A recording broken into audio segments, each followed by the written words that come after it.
നമസ്കാരം. മുദ്ര ലോണിനെ കുറിച്ച് നേരത്തെയും നമ്മൾ വീഡിയോ ചെയ്തിട്ടുണ്ട്. ഇത് അപ്ഡേറ്റഡ് ആയിട്ടുള്ള ഒരു വീഡിയോ ആണ്. ഇന്നത്തെ അവസ്ഥയിൽ മുദ്ര ലോൺ എങ്ങനെയാണ് ലഭിക്കുന്നത്, എന്തൊക്കെ കാര്യങ്ങൾ ചെയ്യണം, എന്തൊക്കെ ചെയ്യരുത്, എന്തൊക്കെയാണ് അതിൻ്റെ റിക്വയർമെന്റ്സ്, ആരെയൊക്കെ കാണണം, ഫ്രോഡുകൾ അവരിൽ നിന്ന് എങ്ങനെ രക്ഷ നേടാം, ഇങ്ങനെയുള്ള കുറെ കാര്യങ്ങൾ ഇതിനകത്ത് വ്യക്തമായിട്ട് പറയുന്നുണ്ട്. താല്പര്യമുള്ളവർ ശ്രദ്ധിച്ച് സ്കിപ്പ് ചെയ്യാതെ മുഴുവനായിട്ട് കാണുക. നമുക്കറിയാം, സ്വന്തമായിട്ടൊരു ബിസിനസ് തുടങ്ങുക, ജീവിതം കെട്ടിപ്പടുക്കുക, ഇത് നമ്മളിൽ പലരുടെയും ഏറ്റവും വലിയ സ്വപ്നമാണ്. പക്ഷെ പണം കണ്ടെത്താനായി ബാങ്കിൽ ചെല്ലുമ്പോൾ പലപ്പോഴും നിരാശയായിരിക്കും ഫലം. ലോൺ കിട്ടാൻ വലിയ പാടാണ്. അതൊന്നും നമ്മളെ പോലുള്ള സാധാരണക്കാർക്ക് കിട്ടില്ല. നല്ലൊരു ജാമ്യം വേണം. ഈ വാക്കുകൾ കേട്ട് നിങ്ങളുടെ സ്വപ്നങ്ങൾ പാതി വഴിയിൽ ഉപേക്ഷിച്ചിട്ടുണ്ടോ? എങ്കിൽ ഒരു നിമിഷം നിൽക്കുക. ഈ വീഡിയോ നിങ്ങൾക്കുള്ളതാണ്. കൃത്യമായിട്ട് മുമ്പോട്ട് കേൾക്കുക. അതിനു മുന്നേ ഈ വീഡിയോ നിങ്ങൾക്ക് ഇഷ്ടപ്പെടും എന്നുള്ള കാര്യത്തിൽ എനിക്ക് തർക്കമില്ല. ഒരു ലൈക്ക് ചെയ്തിട്ട് മുമ്പോട്ട് പോകുക. ലൈക്കുകളുടെ അഭാവം നമ്മളുടെ വീഡിയോയിൽ ഒരുപാടുണ്ട്. കൂടാതെ നിങ്ങളുടെ കമന്റുകൾ എന്താണെങ്കിലും, നിങ്ങളുടെ ചോദ്യങ്ങൾ, അഭിപ്രായങ്ങൾ എന്താണെങ്കിലും കമന്റ് ബോക്സിൽ കുറിക്കണം. ഇഷ്ടപ്പെട്ടാൽ ഈ വീഡിയോ മറ്റുള്ളവർക്ക് കൂടി ഒന്ന് ഷെയർ ചെയ്ത് കൊടുത്തേക്കുക. ആദ്യമായിട്ട് ചാനൽ കാണുന്നവരാണെങ്കിൽ ഒന്ന് സബ്സ്ക്രൈബ് ചെയ്തേക്കുക. നമുക്ക് വിഷയത്തിലേക്ക് വരാം. കേന്ദ്ര സർക്കാരിന്റെ മുദ്ര ലോണിനെ കുറിച്ച് നിങ്ങൾ കേട്ടിട്ടുണ്ട്. പക്ഷെ അതിനെപ്പറ്റിയുള്ള സത്യങ്ങൾ എന്തൊക്കെയാണ്? ഈട് വേണോ? സിബിൽ സ്കോർ ഒരു പ്രശ്നമാണോ? ലോൺ ശരിയാക്കി തരാം എന്ന് പറഞ്ഞ് ഇൻഷുറൻസിനും മറ്റുമായി പണം ചോദിക്കുന്ന ഫോൺ കോളുകൾ വരാറുണ്ടോ? ഇതിന്റെ എല്ലാം സത്യാവസ്ഥ എന്താണ്? നിങ്ങളുടെ എല്ലാ സംശയങ്ങൾക്കും ഈ വീഡിയോയിൽ വ്യക്തമായ ഉത്തരം ലഭിക്കും. ഏറ്റവും പ്രധാനമായി വെറും വാക്കുകളല്ല, തെളിവുകൾ സഹിതമാണ് നമ്മൾ സംസാരിക്കുന്നത്.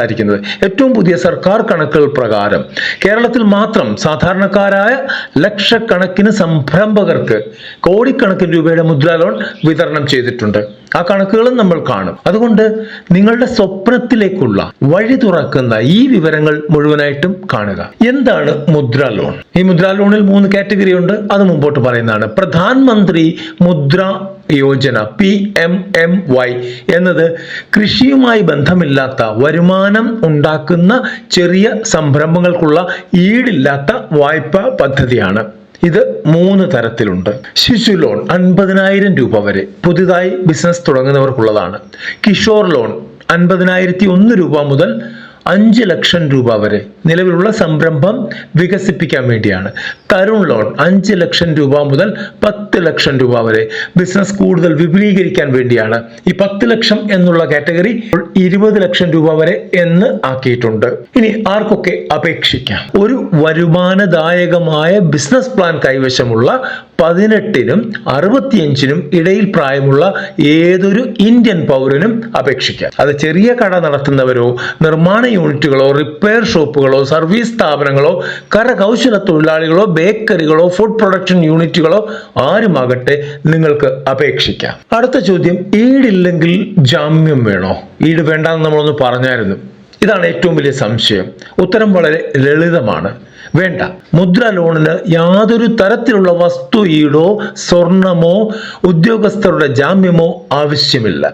ഈടില്ലാത്ത വായ്പയാണ്. നിങ്ങളുടെ ബിസിനസ്സിനായി നിങ്ങൾ വാങ്ങുന്ന സ്റ്റോക്ക് അല്ലെങ്കിൽ മെഷീനറികൾ, അത് മാത്രമാണ് ബാങ്കിന്റെ പക്കൽ ഹൈപ്പോത്തിക്കേറ്റ് ചെയ്യുന്നത്. അടുത്ത ചോദ്യം, സിബിൽ സ്കോറിന്റെ യാഥാർത്ഥ്യം എന്താണ്? മുദ്ര യോജനയുടെ ഔദ്യോഗിക മാർഗനിർദ്ദേശങ്ങൾ അനുസരിച്ച് ലോൺ നൽകാൻ സിബിൽ സ്കോർ നിർബന്ധമല്ല. കാരണം പുതിയ സംരംഭകർക്ക് ക്രെഡിറ്റ് ഹിസ്റ്ററി ഉണ്ടാവില്ല. എന്നാൽ ബാങ്കുകൾ നിങ്ങളുടെ സാമ്പത്തിക അച്ചടക്കം പരിശോധിക്കും. നിങ്ങൾ മുമ്പ് എടുത്ത ലോണുകൾ തിരിച്ചടയ്ക്കാതെ കുടിശ്ശിക വരുത്തിയിട്ടുണ്ടെങ്കിൽ നിങ്ങളുടെ സിബിൽ സ്കോർ മോശമായിരിക്കും. അത് ലോൺ കിട്ടുന്നതിന് തടസ്സമായേക്കാം. എന്നാൽ നിങ്ങൾക്ക് ഇതുവരെ ലോൺ ഹിസ്റ്ററി ഇല്ലെങ്കിൽ അതൊരു പ്രശ്നമേ അല്ല. നിങ്ങളുടെ ബിസിനസ് പ്ലാനിന്റെ കരുത്താണ് ഇവിടെ പ്രാധാന്യം അർഹിക്കുന്ന വിഷയം. അടുത്ത ശ്രദ്ധിക്കേണ്ട ഒരു കാര്യമാണ്, ഒരു തട്ടിപ്പിന്റെ കാര്യമാണ് പറയുന്നത്. ഇനി ഏറ്റവും പ്രധാനപ്പെട്ട ഒരു മുന്നറിയിപ്പാണ് തരാൻ പോകുന്നത്. മുദ്ര ലോൺ പാസ്സാക്കി തരാം, ഇൻഷുറൻസ് എടുക്കാൻ കുറച്ച് പണം തരണം, ഫയൽ ചാർജ് വേണം എന്നൊക്കെ പറഞ്ഞ് നിങ്ങളെ ആരെങ്കിലും സമീപിച്ചിട്ടുണ്ടോ? എങ്കിൽ അതൊരു പൂർണ്ണ തട്ടിപ്പാണ്. മുദ്ര ലോൺ ലഭിക്കാൻ യാതൊരു ഇൻഷുറൻസും എടുക്കേണ്ട ആവശ്യമില്ല. ഒരു ഏജന്റിനും മുൻകൂറായി പണം നൽകരുത്. നിങ്ങൾ ലോണിനായി സമീപിക്കേണ്ടത് ഇടനിലക്കാരെയല്ല. ഇതിനൊരു ഇടനിലക്കാരനില്ല. ബാങ്കിനെ നേരിട്ടാണ് സമീപിക്കേണ്ടത്. മുൻകൂർ പണം ആര് ചോദിച്ചാലും ഉറപ്പിക്കുക അത് തട്ടിപ്പാണ്. അതിനെക്കുറിച്ച് ബാങ്കിൽ ഇൻഫോം ചെയ്യുക. ഇനി കേരളത്തിൽ ഇന്നേ വരെ എത്ര ലോൺ കൊടുത്തു എന്നുള്ളത് നമ്മളൊന്ന് മനസ്സിലാക്കിയിരിക്കുന്നത് നന്നായിരിക്കും. പലരും പറയും കേരളത്തിൽ ഇതൊന്നും കിട്ടില്ലെന്ന്. എന്നാൽ 2023-24 സാമ്പത്തിക വർഷത്തിലെ ഏറ്റവും പുതിയ സർക്കാർ കണക്കുകൾ അനുസരിച്ച്, കാരണം നമുക്കൊരു വർഷം ബാക്കിലോട്ടേ പോകാൻ പറ്റത്തുള്ളൂ, പിന്നീടുള്ള കണക്കുകൾ വരുമ്പോൾ അല്പം താമസമെടുക്കും. ഈ ഒരൊറ്റ വർഷം മാത്രം കേരളത്തിൽ വിതരണം ചെയ്ത മുദ്രാ ലോണിന്റെ കണക്കാണ് ഇവിടെ പറയാൻ പോകുന്നത്. അപേക്ഷകരുടെ എണ്ണം 22,59,000-ത്തിലധികം. വിതരണം ചെയ്ത ആകെ തുക 13,835 കോടി രൂപ. യെസ്, നിങ്ങൾ കേട്ടത് ശരിയാണ്, 13,835 കോടി രൂപ. സാധാരണക്കാരായ ലക്ഷക്കണക്കിന് സംരംഭകർ നമ്മുടെ കേരളത്തിൽ ഈ പദ്ധതി പ്രയോജനപ്പെടുത്തിയിട്ടുണ്ട്. അതുകൊണ്ട് കിട്ടില്ല എന്ന് മാത്രം പറയരുത്. അങ്ങനെ പറഞ്ഞ് പിന്മാറാനും പാടില്ല. ഞാൻ നേരത്തെ പറഞ്ഞ പോലെ ഇത്രയൊക്കെ പ്രധാനപ്പെട്ട വിവരങ്ങൾ നിങ്ങൾക്ക് നൽകുന്ന ഈ ചാനൽ മുമ്പോട്ട് പോകണമെങ്കിൽ നിങ്ങളുടെ പിന്തുണ അത്യാവശ്യമാണ്. നമുക്കിവിടെ ഒരു സബ്സ്ക്രൈബ് ബട്ടൺ ഉണ്ട്, അത് നിങ്ങൾക്ക് വേണ്ടിയാണ്. ലൈക്ക് ബട്ടൺ ഉണ്ട്, അത് നിങ്ങൾക്ക് വേണ്ടിയാണ്. കമന്റ് ബോക്സ് ഉണ്ട്, അത് നിങ്ങൾക്ക് വേണ്ടിയാണ്. ഇതൊക്കെ ഉപയോഗിച്ച് മുമ്പോട്ട് പോകുക. അങ്ങനെ ചെയ്താൽ നിങ്ങൾക്ക് ഞങ്ങളിടുന്ന വീഡിയോകൾ അത്രയും വേഗത്തിൽ തന്നെ നോട്ടിഫിക്കേഷനായിട്ട് ലഭിക്കുന്നതാണ്. അപ്പൊ ഇനി ഇതുപോലെ ഒരുപാട് നിർമ്മാണ യൂണിറ്റുകൾ, സർവീസ് യൂണിറ്റുകൾ, കടകളൊക്കെ നമ്മളുടെ മുദ്രാ ലോണിന്റെ ബെനിഫിറ്റ് ഏറ്റെടുത്ത് നല്ല രീതിയിൽ മുമ്പോട്ട് പോകുന്നുണ്ട്. എനിക്ക് തന്നെ ഒരുപാട് പേരെ അറിയാം ഇത്തരത്തിൽ മുദ്രാ ലോൺ എടുത്തിട്ടുള്ള ആളുകളെ. ഇവരൊക്കെ നമ്മളെ പോലെ സാധാരണക്കാരായിരുന്നു. കൃത്യമായ പ്ലാനും ആത്മവിശ്വാസവുമാണ് ഇവരെ മുന്നോട്ട് നയിച്ചത്.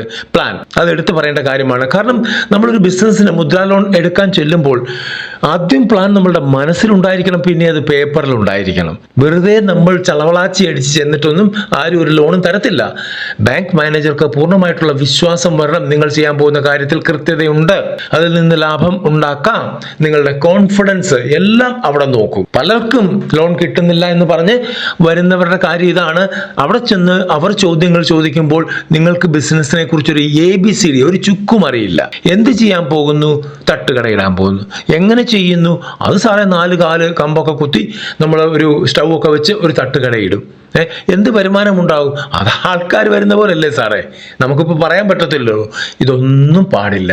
കൃത്യമായിട്ടുള്ള വിഷൻ ഉണ്ടായിരിക്കണം. നമ്മളുടെ തട്ടുകട എങ്ങനെയായിരിക്കണം, എന്തൊക്കെ സാധനങ്ങൾ അതിനകത്ത് കാണും, എങ്ങനെയായിരിക്കും നമ്മൾ കച്ചവടം ചെയ്യുന്നത്, എത്ര നേരമായിരിക്കും നമ്മൾ കച്ചവടം ചെയ്യുന്നത്, അത് കൂടാതെ എത്ര കസ്റ്റമർ നമുക്കുണ്ടാവും. ഇതാണ് വിഷൻ. നമുക്ക് ഇന്നത്തേക്കല്ല, നാളത്തേക്കല്ല, മറ്റന്നാളത്തേക്കല്ല, അടുത്ത ഒരു 3 മാസത്തിനുള്ളിൽ എത്ര കസ്റ്റമർ വരാൻ സാധ്യതയുണ്ട്, നമ്മൾ ഇടുന്ന ലൊക്കേഷനിൽ കസ്റ്റമർ വരുമോ, ഇതെല്ലാം കൃത്യമായിട്ട് പഠിച്ചതിന് ശേഷം മാത്രമേ അങ്ങോട്ട് ചെല്ലാവുള്ളൂ. അവർ വളരെ കോൺസ്റ്റന്റായിട്ടുള്ള ചോദ്യങ്ങൾ ചോദിക്കും. ആ ചോദ്യങ്ങൾക്കുള്ള ഉത്തരം നിങ്ങൾക്ക് കൃത്യമായിട്ട് കൊടുക്കാൻ കഴിഞ്ഞില്ലെങ്കിൽ അവിടെ വെച്ച് നിങ്ങളുടെ ലോണിന്റെ പരിപാടി കഴിഞ്ഞു. പിന്നെ അവരെ കടന്ന് തെറി പറഞ്ഞിട്ടോ കുറ്റം പറഞ്ഞിട്ടോ ഒന്നും ഒരു കാര്യമില്ല. അത് സ്റ്റഡി ചെയ്യുക, പഠിക്കുക. എന്ത് ചെയ്യാൻ പോകുന്നു, എങ്ങനെ ചെയ്യാൻ പോകുന്നു, എന്ത് ലാഭം കിട്ടും, ഇതൊക്കെ കൃത്യമായിട്ട് പഠിക്കണം. കാരണം ഈ പൈസ നിങ്ങൾ തിരിച്ചടയ്ക്കേണ്ട പൈസയാണ്. ഇവിടെ പലിശ കുറവാണ്, ഈടില്ല, പക്ഷേ തിരിച്ചടയ്ക്കേണ്ട പൈസയാണ്. അത് നിങ്ങൾ മനസ്സിലാക്കണം. അപ്പോൾ ബാങ്കിന് കൊടുക്കുന്ന മാനേജർക്ക് അതിന്റെ പൂർണ്ണ ഉത്തരവാദിത്വം ഉണ്ടായിരിക്കും. ഇത് തിരിച്ചടയ്ക്കാതെ വരുമ്പോൾ അവരാണ് ആൻസർ ചെയ്യേണ്ടത്. അതുകൊണ്ട് തന്നെയാണ് ബാങ്കുകൾ സിബിൽ സ്കോർ നിർബന്ധമാക്കി ഇപ്പോൾ വെച്ചിരിക്കുന്നത്. അപ്പോൾ ഇനി നിങ്ങൾ എന്താണ് ചെയ്യേണ്ടത് എന്ന് കൂടെ പറയാം. നിങ്ങളുടെ ബിസിനസ് ആശയത്തിന് വ്യക്തമായ ഒരു പ്രോജക്റ്റ് റിപ്പോർട്ട് തയ്യാറാക്കണം. അത് നമുക്ക് ബാങ്കിനോടനുബന്ധിച്ച് ഇല്ലെങ്കിൽ വ്യവസായ വകുപ്പിന്റെ ഓഫീസുകളോടൊക്കെ അനുബന്ധിച്ച് ഇത്തരത്തിലുള്ള പ്രോജക്റ്റുകൾ തയ്യാറാക്കുന്ന ആളുകൾ ഉണ്ടായിരിക്കും. ഞങ്ങളും ചെയ്യുന്നുണ്ട് അത്. പക്ഷെ അതിന് അല്പം കാശാകുന്ന കാര്യമാണ്. പ്രോജക്റ്റ് റിപ്പോർട്ട് ആർക്കെങ്കിലും വേണമെങ്കിൽ, ഏത് ബിസിനസിന്റെ ആണെങ്കിലും കൃത്യമായിട്ടുള്ള പ്രോജക്റ്റ് റിപ്പോർട്ട് തയ്യാറാക്കി കൊടുക്കുന്നതാണ്. അതിന് പ്രോജക്റ്റ് ടു പ്രോജക്റ്റ് അതിന്റെ റേറ്റ് വേരി ചെയ്യുന്നതാണ്. നിങ്ങൾക്ക് കമന്റ് ബോക്സിൽ ചോദിക്കാവുന്നതാണ്. അതിനുള്ള ഉത്തരം കൃത്യമായിട്ട് കിട്ടിയിരിക്കും. ഈ പ്രോജക്റ്റ് റിപ്പോർട്ട് എന്നുള്ളത് കൊണ്ട് നിങ്ങൾക്ക് മുദ്രാ ലോൺ കിട്ടും എന്ന് പറയാൻ കഴിയില്ല. അതിനകത്ത് ഒത്തിരി ആസ്പെക്ട്സ് ഉണ്ട്. ഞങ്ങളൊരു പ്രോജക്റ്റ് റിപ്പോർട്ട് ഉണ്ടാക്കി തന്നു എന്ന് കരുതി മുദ്രാ ലോൺ കിട്ടി എന്ന് പറയാൻ കഴിയില്ല. അങ്ങനെയുള്ളവർ കോൺടാക്ട് ചെയ്യാതിരിക്കുക പ്ലീസ്. ഓക്കെ, ഈ പ്രൊജക്ട് റിപ്പോർട്ട് തയ്യാറാക്കിയതിന് ശേഷം നമുക്ക് ഡോക്യുമെന്റേഷൻസ് ഉണ്ട്, കുറേയധികം രേഖകളും കാര്യങ്ങളും ഒക്കെ വേണം. എന്നിട്ട് ധൈര്യമായിട്ട് നിങ്ങൾ അടുത്തുള്ള ദേശസാൽകൃത ബാങ്കിൽ ചെല്ലുക, സ്വകാര്യ ബാങ്കിൽ ചെല്ലുക, ഇല്ലെങ്കിൽ സഹകരണ ബാങ്കിനെ നേരിട്ട് സമീപിക്കുക.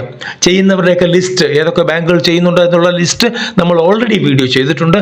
നമ്മളുടെ ചാനൽ കയറി പ്ലേലിസ്റ്റ് എടുത്ത് മുദ്രാ ലോൺ എന്ന് പറഞ്ഞ് അടിച്ചു കൊടുത്തു കഴിഞ്ഞാൽ നിങ്ങൾക്ക് ആ വീഡിയോകളെല്ലാം തന്നെ ലഭിക്കുന്നതാണ്. അതൊക്കെ കുത്തിയിരുന്ന് കാണുക, എങ്കിൽ മാത്രമേ കാര്യങ്ങൾ നടക്കുകയുള്ളൂ. ഇടനിലക്കാരെ ഒഴിവാക്കുക. ഇടനിലക്കാരൻ ഇതിനകത്തില്ല, വേണ്ട, ആവശ്യമില്ല. ഈ വീഡിയോ നിങ്ങൾക്ക് ഉപകാരപ്പെട്ടെങ്കിൽ നേരത്തെ പറഞ്ഞ പോലെ തന്നെ നിങ്ങൾക്ക് എന്തെങ്കിലും സംശയങ്ങൾ ഉണ്ടെങ്കിൽ താഴെ കമന്റ് ബോക്സിൽ ചോദിക്കാവുന്നതാണ്. എല്ലാ ചോദ്യങ്ങൾക്കും ഞങ്ങൾ മറുപടി നൽകുന്നതായിരിക്കും. നിങ്ങളുടെ സ്വപ്നങ്ങൾക്ക് ചിറക് മുളയ്ക്കാൻ മുദ്രാ യോജന ഒരു മികച്ച അവസരം തന്നെയാണ്. അത് പാഴാക്കരുത്. മുദ്രയെക്കുറിച്ചുള്ള കംപ്ലീറ്റ് ഡീറ്റെയിൽഡ് വീഡിയോ ഓൾറെഡി നമ്മളുടെ ചാനൽ കിടപ്പുണ്ട്. അതുകൊണ്ടാണ് ആ കാര്യങ്ങളൊന്നും പറയാതിരുന്നത്. അത് കയറി കണ്ടു കഴിഞ്ഞാൽ നിങ്ങൾക്ക് എങ്ങനെ പ്രോസസ് ചെയ്യണം, എങ്ങനെ മുമ്പോട്ട് പോകണം എന്നുള്ള കൃത്യമായിട്ടുള്ള കാര്യങ്ങളെല്ലാം തന്നെ അവിടെ കൊടുത്തിട്ടുണ്ട്. അടുത്തൊരു വീഡിയോയിൽ കാണുന്നവരെ നന്ദി, നമസ്കാരം.